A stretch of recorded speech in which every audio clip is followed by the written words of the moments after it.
Hello friends, मैं self Ayurveda student और आचार्य चरक का स्मरण करते हुए आज का सेशन शुरू करते हैं।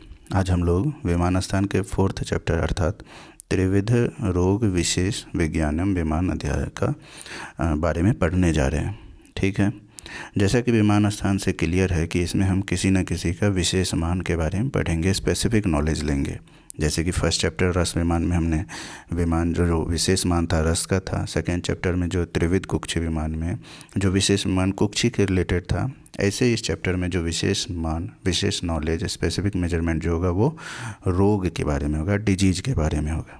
ठीक है, विमान स्थान का 3rd चैप्टर जनपदोध्वंस है, जिसमें व्याधि अर्थात रोग की कैसे उत्पत्ति होती है इन पैंडेमिक खास करके उसके बारे में बताया गया है। तो अब जब रोगों की उत्पत्ति के बारे में जान गए तो रोग का स्वरूप क्या होगा, रोग कैसा होता है, उस डिजीज का जो विशेष जानकारी भी तो जानना होगा। इसीलिए इस चैप्टर के जस्ट आफ्टर 4th चैप्टर में त्रिविध रोग विशेष विज्ञान आया है। ठीक है, अब इस चैप्टर को यदि हम डिकोड करते हैं तो त्रिविध एंड रोग विशेष विज्ञान 2 पार्ट में डिवाइड करते हैं। तो रोग विशेष विज्ञान का मतलब हुआ रोग का जो है विशेष विज्ञान, विशेष जानकारी, स्पेसिफिक नॉलेज लेना है इस चैप्टर में।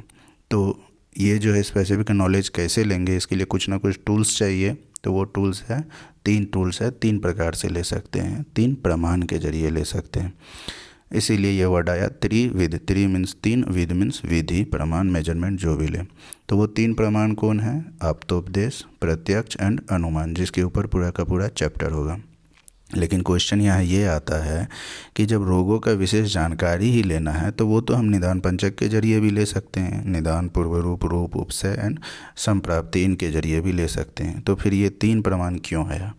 तो उसका आंसर ये है कि इन सभी को, इन निदान पंचक को जानने के लिए भी हमें ये 3 प्रमाण चाहिए होगी। सिंपल एक निदान से ही जानते हैं कि निदान स्थान में ही हमें रोगों के निदान के बारे में बताया गया है। तो रोगों का निदान जो जानना है तो उसके लिए हमें चरक संहिता से या फिर माधव निदान किसी के जरिए जानते हैं, तो ये आप्तोपदेश हुए। उस प्रमाण के हेल्प से ही हम निदान को जाने, इसीलिए इन सब के लिए भी 3 प्रमाण चाहिए होगी।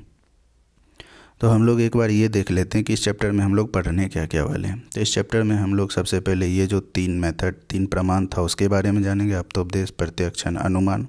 ठीक है, उसके बाद इन तीनों प्रमाण यानी प्रमाण त्रय की क्या आवश्यकता है निदान में यानी रोग को नॉलेज लेने में, वो जानेंगे। देन इसके थ्रू हमें क्या क्या जानकारी मिलेगी, क्या परीक्षा है वो जानेंगे। एंड फाइनली जो है उस नॉलेज के बेसिस पे क्या आउटकम, क्या रिजल्ट आएगा वो जानेंगे।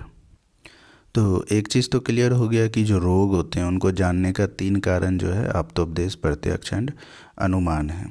अब एक एक करके इन तीनों को देखते हैं। सबसे पहला है आप्तोपदेश। आप्तोपदेश के बारे में यह बता रहा है कि तत्र आप्तोपदेशो नाम आप्त वचनम। इसको यदि ब्रेक करें आप्तोपदेश को तो आप्त प्लस उपदेश, उपदेश का अर्थ वचन। तो जो आप्त पुरुष का जो वचन होता है वही आप्तोपदेश कहलाता है। तो ये आप्त पुरुष होते क्या हैं वो जानते हैं। तो आप्त पुरुष के कुछ गुण होंगे, उनके बारे में बताया कि आपता ही अवितर्क, अवितर्क, स्मृति, विभाग विदो, निष्प्रीति, उपताप दर्शनी च, निष्प्रीति, उपताप दर्शनी च। ठीक है, इसको समझते हैं कि इनके गुण में क्या होगा कि वो आप्त पुरुष अवितर्क होंगे, यानी कि उनकी जो भी बात होंगी उसमें किसी भी तरह का हम तर्क जो है किंतु परंतु ये नहीं लगा सकते हैं। क्यों नहीं लगाएंगे? क्योंकि वो निश्चित ज्ञान वाले होते हैं, ऑथेंटिक नॉलेज वाले होते हैं। दूसरा गुण इसका क्या है? स्मृति, यानी कि उसकी मेमोरी पावर अच्छी होती है, स्मृतिमान होते हैं, स्मरण शक्ति वाले होते हैं। देन क्या है? विभाग विदो, ओके, यानी कि उसको हर एक डिपार्टमेंट का नॉलेज होता है। ऐसा नहीं कि किसी एक जगह वो नैरो माइंडेड होंगे, वो ब्रॉड माइंडेड होंगे, ब्रॉड नॉलेज वाले होंगे, कार्य अकार्य हर तरह के विभाग को जानने वाले होंगे। ठीक है, आगे क्या है कि निष्प्रीति एंड उपताप दर्शनी, यानी कि जो प्रीति एंड उपताप जो होते हैं, राग और द्वेष होते हैं, इन सभी चीज़ों से वो उसमें वो मुक्त होते हैं, उन सभी चीज़ों में वो इंडल्ज्ड नहीं होते हैं। ठीक है, किसी एक पर्सन के लिए जो है उनका ज़्यादा वो अफेक्शन होगा और दूसरे के बारे में जो है ये ऐसा कुछ नहीं करने वाले होते हैं। ठीक है, तो ये तो हो गया आप्त पुरुष के गुण और उनके द्वारा जो बोला गया वचन वो आप्तोपदेश। अब यहीं पे 2 चीज़ क्लियर करते हैं कि प्रमाण क्या है एंड अप्रमाण क्या है।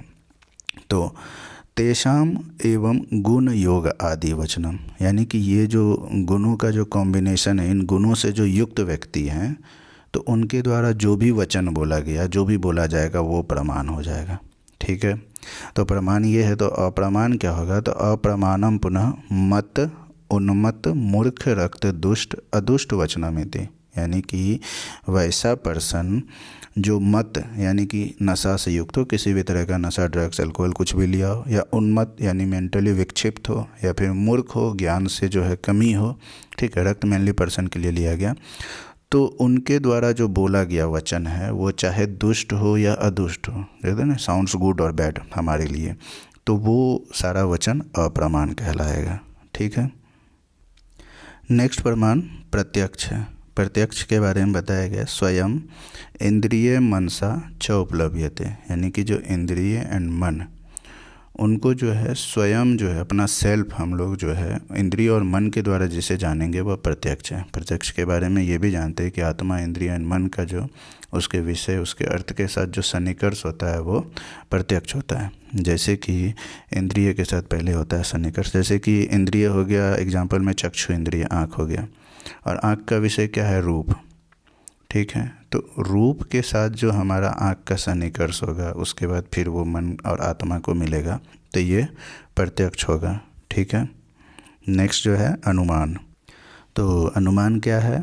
अनुमानम खलु तर्क युक्ति अपेक्षा, यानी कि युक्ति एंड तर्क दो वर्ड आया, तो युक्ति की अपेक्षा रखने वाले तर्क का नाम अनुमान है। ठीक है, युक्ति हो गया मेनली लॉजिक, प्लानिंग, एंड तर्क क्या हो गया? रीजनिंग।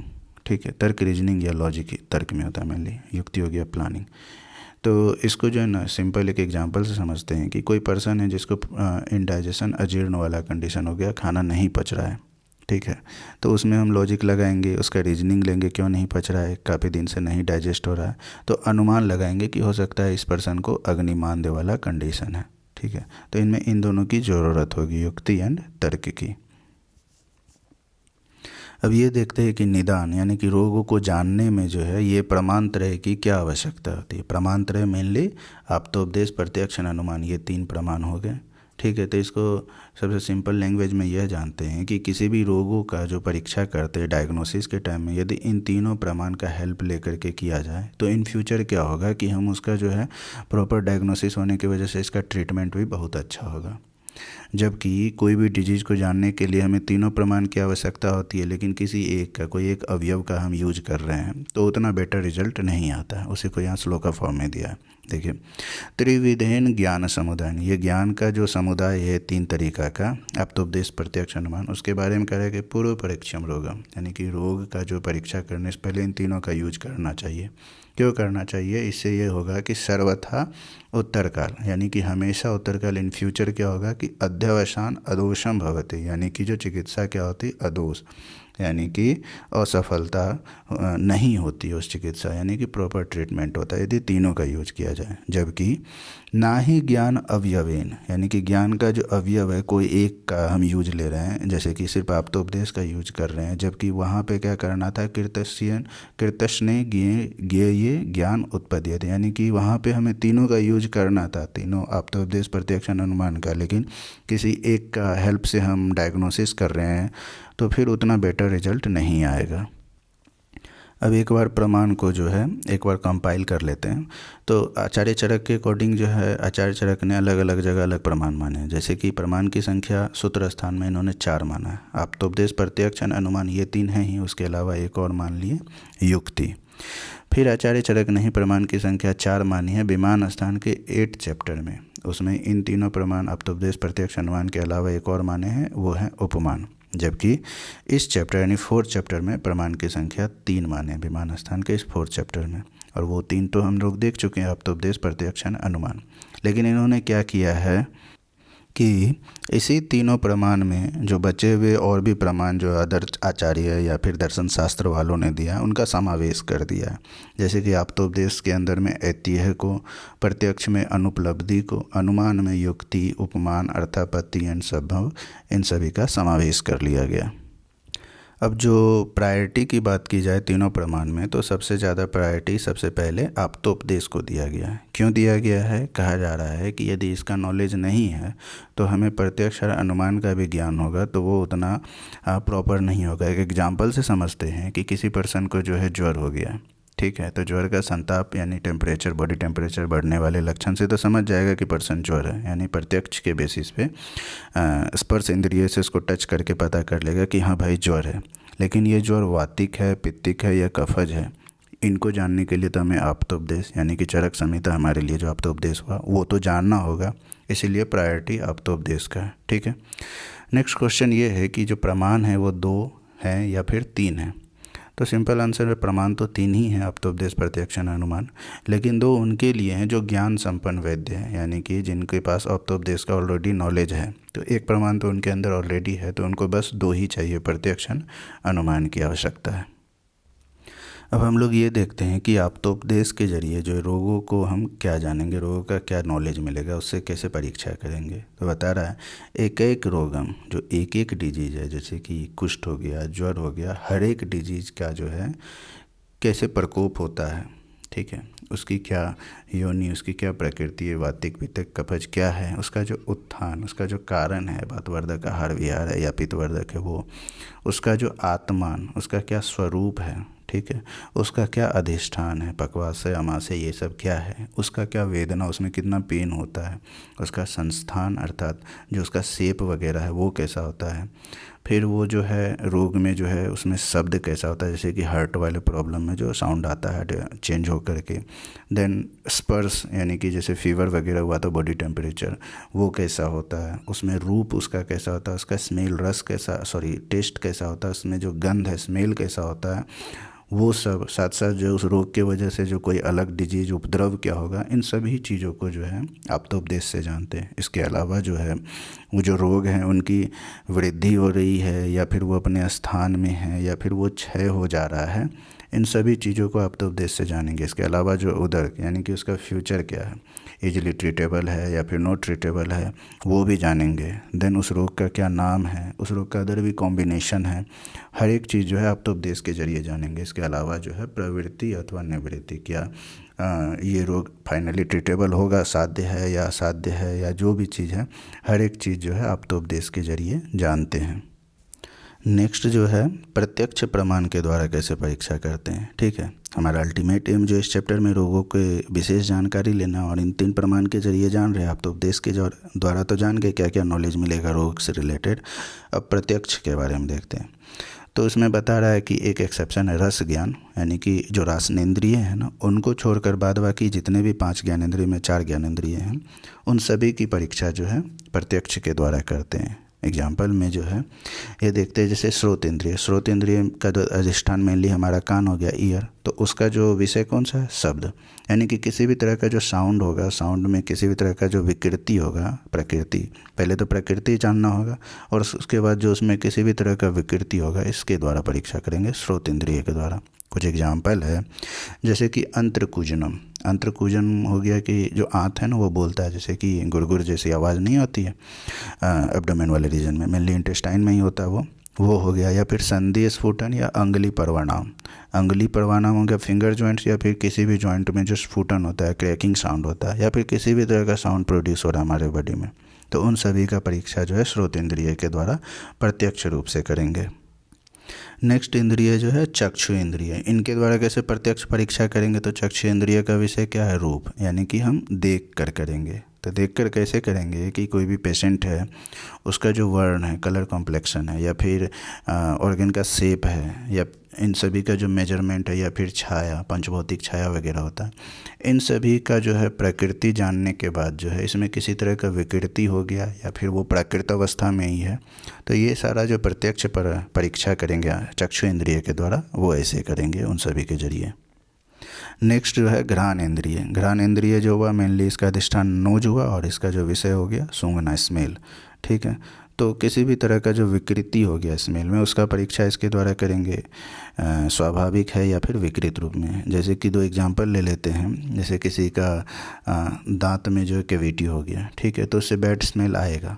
ठीक है। तो क्या होगा कि यहाँ वैद्य लोग जो उसको सूंघ करके उसका परीक्षा करेंगे कि हाँ ये किस कंडीशन में, या फिर नेक्रोसिस का एक एग्जाम्पल ले लेते हैं। तो नेक्रोसिस जो वेट नेक्रोसिस होता है उसमें क्या होता है कि प्यूट्रीफाइड स्मेल आता है। तो ये सभी क्या है, वैद्य जो है इनको सूंघ करके इसका परीक्षा करेंगे कि नॉर्मल है या फिर विकृत हो गया है। नेक्स्ट जो है स्पर्श। त्वकेंद्रिय जो है इसका विषय क्या है, स्पर्श।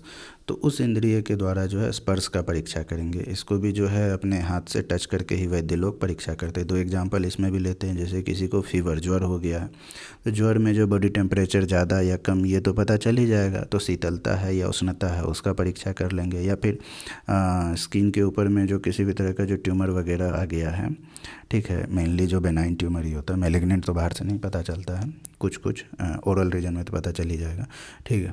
तो जो वो ट्यूमर हो गया तो उसको भी जो है हाथ से जो है स्पर्श करके पता कर लेंगे, आदमी परीक्षा कर लेंगे, ठीक है। हाँ, तो प्रत्यक्ष का जो एक्सेप्शन था रासनेंद्रिय, ज्ञानेंद्रिय में जो ये आता है, तो वो एक्सेप्शन यही है रासनेंद्रिय। इसमें जो प्रत्यक्ष परीक्षा नहीं करके इसमें अनुमान द्वारा परीक्षा किया जाता है रोगों का, ठीक है। तो इसमें ऐसा नहीं हो गया कि वैद्य जो है डायरेक्ट जो है उस चीज़ों को टेस्ट करके जो अपने टंग के हेल्प से टेस्ट करके बताएंगे। तो इसमें करेंगे क्या कि आतुर परिप्रश्नेन एवं आतुर मुखम रसम विद्या, यानी कि जो आतुर जो पेशेंट है, जो रोगी है, उसे क्वेश्चन करेंगे, उससे प्रश्न करेंगे कि उसका मुख का जो रस है वो कैसा है, मेनली ओरल रीजन में वो कैसा टेस्ट उसको आ रहा है, मधुर आ रहा है, कसाय आ रहा है। जैसे मधुर आ गया तो हो सकता है कफ डोमिनेंसी हो गया, कसाय वगैरह आ गया तो वात डोमिनेंसी हो गया। तो ये सब चीज़ जो है आतुर से क्वेश्चन करेंगे। ऐसा नहीं कि वैद्य जो है अपने टंग से जो उसको टेस्ट करके देखेंगे, ठीक है। इसीलिए यहाँ अनुमान लगा रहे हैं, प्रत्यक्ष नहीं कर रहे हैं। 2-3 एग्जाम्पल इसमें हैं। जैसे यूका अपसर्पंत्व से शरीर वैरस्यम। यूका का मतलब हो गया वो जुएँ या लीक, जिसको लाइस कहते हैं, जो मेनली हमारे हेयर में बालों में छुपा हुआ था सर में, वो यदि अपसर्पण कर रहा है, शरीर को छोड़ जा रहा है, तो ऐसा परीक्षा अनुमान लगाया जाएगा कि शरीर वैरस्य हो गया, शरीर का रस जो है अब नॉर्मल नहीं रहा, ठीक है। एक और एग्जांपल है कि माक्षी को उपसर्पण, वहाँ अपसर्पण था या उपसर्पण। उपसर्पण मीन्स शरीर के तरफ आ रहा है, अपसर्पण मीन्स शरीर को छोड़ रहा है। तब कहा जाएगा कि शरीर माधुर्यम, अब शरीर का जो रस है वो मधुर रस है, क्योंकि मेनली स्वीट टेस्ट के तरफ जो मक्खी वगैरह जो फ्लाइज होती है वो अट्रैक्ट होती हैं, वहाँ जाती हैं, इसीलिए। नेक्स्ट एक और एग्जांपल है कि जैसे किसी का रक्त पित्त का प्रॉब्लम है, ऐसा संदेह हो रहा है कि डाउट हो रहा है कि उसे रक्त पित्त वाला प्रॉब्लम हो गया, यानी कि उसका रक्त विसिएटेड हो गया। तो करना क्या है कि उस पर्सन का जो है रक्त जो है थोड़ा सा लेंगे और किसी भी फूड मटेरियल अन्न में मिला करके सब या काक, सब मीन्स कुत्ता, काक, कौवा, इन सब को खिलाएंगे। यदि वो इसे खा लिया तो समझ में आ जाए कि रक्त शुद्ध है, यदि नहीं खाया तो रक्त अशुद्ध हो गया, विसिएटेड हो गया, रक्त पित्त हो गया। तो ये सारा चीज़ हम लोग क्या किए, प्रत्यक्ष नहीं किए, अनुमान लगाए हैं। अब जो लास्ट थर्ड वाला था अनुमान प्रमाण, उसके द्वारा कैसे रोग की परीक्षा करते हैं वो जानते हैं। तो एक चीज़ तो ऊपर में क्लियर हो गया कि हमारा जो रासनेंद्रिय हैं उनका परीक्षा अनुमान के द्वारा करते हैं। इसके अलावा और भी बहुत सारे परीक्षा हैं जिसमें हम अनुमान का हेल्प लेते हैं। जैसे कि किसी पर्सन का पाचन शक्ति, यानी कि भोजन को कितना जल्दी डाइजेस्ट कर पा रहा है, ठीक है, उसके बेसिस पे जो है उसकी जठराग्नि की स्थिति का पता करते हैं। जैसे कि बहुत जल्दी डाइजेस्ट कर रहा है, प्रॉपर वे में कर रहा है, यानी कि जठराग्नि उसका जो है तीव्र है, तीक्ष्ण है। यदि बहुत धीरे कर रहा है, मंदाग्नि, ठीक है। ऐसे ही ये अनुमान लगाएं, ऐसे ही अनुमान लगाएं कोई आदमी कितना व्यायाम कर रहा है, व्यायाम शक्ति कितना, एक्सरसाइज कितना कर पा रहा है, उससे उसके बॉडी का स्ट्रेंथ यानी बल का अनुमान लगाया जाएगा। नेक्स्ट है शब्द आदि विषय, यानी कि जो विषय हैं शब्द, स्पर्श, रूप, रस, गंध इंद्रियों का, तो उससे उसकी इंद्रियों की प्रकृति का अनुमान लगाएंगे। जैसे कि कोई पर्सन जो नॉर्मल साउंड को सुन पा रहा है तो इसका मतलब है कि उसका श्रोत इंद्रिय प्रकृत है, लेकिन वो बहुत हाई पिच साउंड सुनता है, धीरे धीरे से नहीं सुन पाता है, नॉर्मल भी नहीं सुन पाता है, इसका मतलब है कि श्रोत इंद्रिय उसका क्या विकृत हो गया। ये हम अनुमान लगा रहे हैं, ठीक है। और भी अनुमान प्रमाण से क्या है, जैसे लालच नहीं कर रहा है तो उसकी धृति का, उपचार द्वारा हानि या लाभ से रोग निदान का अनुमान लगाया जाएगा। अरिष्ट लक्षण से आयु क्षय का, अरिष्ट लक्षण जो होता है नियत मरण ख्यापकम लिंगम अरिष्टम, यानी कि उसे पता ही चल रहा है कि इन फ्यूचर जो जल्दी उसकी डेथ हो जाएगी, तो ये अनुमान के द्वारा परीक्षा करते हैं, ठीक है। तो आप्तोपदेश से जो हम जो आप्त पुरुष के द्वारा बताया गया कुछ है उसके जरिए हम रोगों को जाने गए। हमारे लिए मेनली हमारे जो टीचर्स हो गए या फिर चरक संहिता वगैरह जो है ये आप्तोपदेश हुआ। इसके जरिए हम रोगों के बारे में जानते हैं। प्रत्यक्ष द्वारा जो है डायरेक्ट अपने जो है ज्ञान इंद्रिय, इस पे एक्सेप्शन में रसनेन्द्रिय हो गया। बचे हुए 4 इंद्रियों के द्वारा हम परीक्षा करते हैं। अनुमान के द्वारा परीक्षा जो है अनुमान लगा कर करते हैं इनडायरेक्टली, ठीक है। अनुमान द्वारा ये तो हो गया कुछ इंपॉर्टेंट परीक्षा। इसके अलावा और भी कुछ कुछ परीक्षा हैं, वो देख लेते हैं।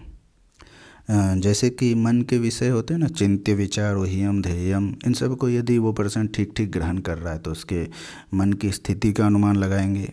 व्यवसाय से विज्ञान, यानी कि जो अपने नॉलेज के हेल्प से जो है अपने बिजनेस को बढ़ा रहा है या फिर किसी चीज़ को अच्छे से एक्सप्लेन कर रहा है, तो उससे अनुमान लगाएं कि हाँ भाई इसका विशेष नॉलेज जो विज्ञान अच्छा है। किसी चीज़ के प्रति यदि उसकी आसक्ति बहुत है तो उसके रजोगुण का अनुमान लगाएंगे। यदि अज्ञान में पड़ा है तो इसका अनुमान लगाएंगे, इसलिए वो मोह में है। किसी चीज़ का अपोज कर रहा है, द्रोह कर रहा है, तो अनुमान लगाएंगे कि क्रोधित है, ठीक है। दीनता से उसके शोक का अनुमान लगाएंगे। अमोद प्रमोद में भरा पड़ा है तो इससे अनुमान लगाएंगे काफ़ी हर्ष में है। किसी चीज़ के लिए वो सेटिस्फाइड है, संतुष्टि है, तो अनुमान लगाएंगे उसके प्रति उसकी प्रीति है, ठीक है। यदि विषाद मीन्स दुख होता है तो विषाद से उसके भय का अनुमान लगाएंगे। यदि विषाद में नहीं है तो उसके पेशेंस यानी धीरता का अनुमान लगाया जाता है। कोई भी पर्सन बहुत ज़्यादा उत्साहित है तो उसके वीर्य का अनुमान लगाएंगे। भ्रम ना हो रहा है तो उससे अनुमान लगाएंगे कि उसका मन स्थिर है। किसी वस्तु के लिए उसकी डिजायर है, इच्छा है, तो अनुमान लगाएंगे कि उसके प्रति उसकी श्रद्धा है। यदि विषय को ग्रहण कर रहा है अच्छे से तो उसकी इंटेलिजेंस, मेघा का अनुमान लगाएंगे। नाम को ग्रहण कर रहा है तो उससे उसकी संज्ञा का अनुमान लगाएंगे। स्मरण शक्ति कैसा है उसके बेसिस पे उसकी स्मृति का अनुमान लगाया जाता है। पर्सन लज्जा कर रहा है तो उससे लज्जा का अनुमान लगाएंगे। लगातार अभ्यास कर रहा है, बहुत ही मेहनती है, तो उससे उसके स्वभाव का अनुमान लगाएंगे, हाँ भाई ये मेहनती है। ऐसे ही मना से द्वेष का, परिणाम से कपट का, लालच नहीं कर रहा है तो उससे उसकी धृति का अनुमान लगाएंगे। यदि वो आज्ञा मान रहा है यानी कि ऑर्डर को फॉलो कर रहा है तो इससे अनुमान लगाएंगे कि हाँ वश में है, वश्यता का, ठीक है। इसके अलावा जो है तो जो वय, प्रेम, सात्म्य, रोग, इन सभी का जो परीक्षा जो है ना काल, देश, उपसय, लक्षण और वेदना के द्वारा की जाती है। एक एग्जांपल से समझते हैं। कोई पर्सन का वय वृद्धावस्था में है तो एक ही डिजीज वृद्धावस्था, युवावस्था वाले में है तो वेदना किस में ज़्यादा होगी, वृद्धावस्था वाले में। तो इनके जरिए पता करते हैं उसको ज़्यादा पेन होगा एज कम्पेयर टू युवावस्था, ठीक है। करजिन व्याधि का लक्षण गुप्त है, यानी जो गूढ़लिंग व्याधि है उसमें पता नहीं चल रहा है कि वात की वजह से प्रॉब्लम हो रहा है या कफ के वजह से हो रहा है, तो उसका जो है अनुमान परीक्षा जो है उपसय एवं अनुपसय के द्वारा किया जाता है। उपसय अनुपसय आप जानते हैं, निदान वाले में देखे हैं। सीधा यहाँ समझ लीजिए ऐसा है कि मान के चलिए किसी को वातवर्धक प्रॉब्लम है, वात की वजह से प्रॉब्लम है, पता नहीं चल रहा है कि वात की वजह से या कफ की वजह से, तो उसको वातवर्धक आहार विहार पहले देंगे। और यदि इसे पता चला कि वो प्रॉब्लम और बढ़ रहा है तो उसका मतलब ये समझ में आ जाएगा कि वात की वजह से प्रॉब्लम है, इसीलिए फिर वात को घटाने वाला या फिर कफ बढ़ाने वाले आहार विहार देंगे, ठीक है। इसके अलावा जो अरिष्ट वाले तो जाने गए, उसके आयु क्षय का अनुमान होता है। नेक्स्ट क्या करना है कि ग्रहणी की मृदुता या कठिनता, उसकी जो ग्रहणी मेनली स्मॉल इंटेस्टाइन वो मृदु है या कठिन है, वो पर्सन कैसा स्वप्न देखता है, किस विषय में उसकी इच्छा है, किस विषय में उसका द्वेष है, उसका सुख और दुख किन चीज़ों की वजह से होता है, ये सभी चीज़ें रोगी से प्रश्न करके जो वैद्य अनुमान लगाते हैं आगे ट्रीटमेंट में। तो अब जो है तीनों प्रमाण, आप्तोपदेश, प्रत्यक्षण, अनुमान, इनके जरिए परीक्षा जान गए। तो अब इसका जो फल है, इसका रिजल्ट क्या है वो भी देखते हैं। तो रिजल्ट सिंपल है कि जो भी विद्वान पर्सन होंगे, जो भी अच्छे वैद्य होंगे, उनको तीनों का नॉलेज होगा, आप्तोपदेश, प्रत्यक्षण, अनुमान। और वो क्या करेंगे, इन्हीं तीनों के बेसिस पे जो है ना रोगी एंड रोग को जो ठीक ठीक परीक्षा करेंगे और उसके बाद उसके बेसिस पे उसका ट्रीटमेंट करेंगे, जिसकी वजह से जो इसका ट्रीटमेंट काफ़ी सही होगा, किसी भी तरह का जो उसमें डिस्टर्बेंस नहीं होगा। यही इसका मेन रिजल्ट है। काम की बात यहाँ पे क्या है कि ज्ञान बुद्धि प्रदीपेन यो ना विशति तत्वेत्ता आतुरस्य अंतरात्मानं ना स रोगांश चिकित्सति। कहने का मतलब है कि जो भी वैद्य हैं, जो इन सारे तत्व को यानी कार्य तत्व, चिकित्सा के जो भी मेनली निदान पंचक ही हैं या फिर ये तीनों प्रमाण हैं, इन सबको जानने वाले वैद्य जो ज्ञानी हैं एंड बुद्धि रूपी जो दीपक हैं, इन सबको ले करके भी यदि वो आतुर यानी पेशेंट के अंतरात्मा में प्रवेश नहीं करते हैं तो उनकी चिकित्सा जो है वो वेस्ट होती है। कहने का मतलब ये है कि भले ही इनको जो है प्रत्यक्ष, अनुमान, आप्तोपदेश, हर चीज़ का नॉलेज है, इनके जरिए वो डिजीज़ को अच्छे तरीक़े से समझ भी पाए हैं, लेकिन यदि वो पेशेंट को सेटिस्फाइड नहीं कर रहे, पेशेंट को संतुष्टि नहीं दिला पा रहे कि हाँ भाई तुम ठीक हो जाओगे, या फिर पेशेंट को उन वैद्य की हरकत या वैद्य की बातों से ये सेटिस्फेक्शन नहीं मिल रही है, तो उनका ट्रीटमेंट वेस्ट हो जाएगा, वो चिकित्सा करने में सफल नहीं हो पाएगा, ये कहना चाह रहा है। तो ये चैप्टर तो कंप्लीट हो गया है। एंड वन रिक्वेस्ट कि आपको यदि कॉन्सेप्ट बिल्डअप करने में या फिर रिवीजन करने में किसी भी तरीक़ा से ये वीडियो हेल्पफुल हो रहा है तो प्लीज़ आप जो है इस चैनल को जो है सब्सक्राइब करें, शेयर करें एंड सपोर्ट करें। Thank you.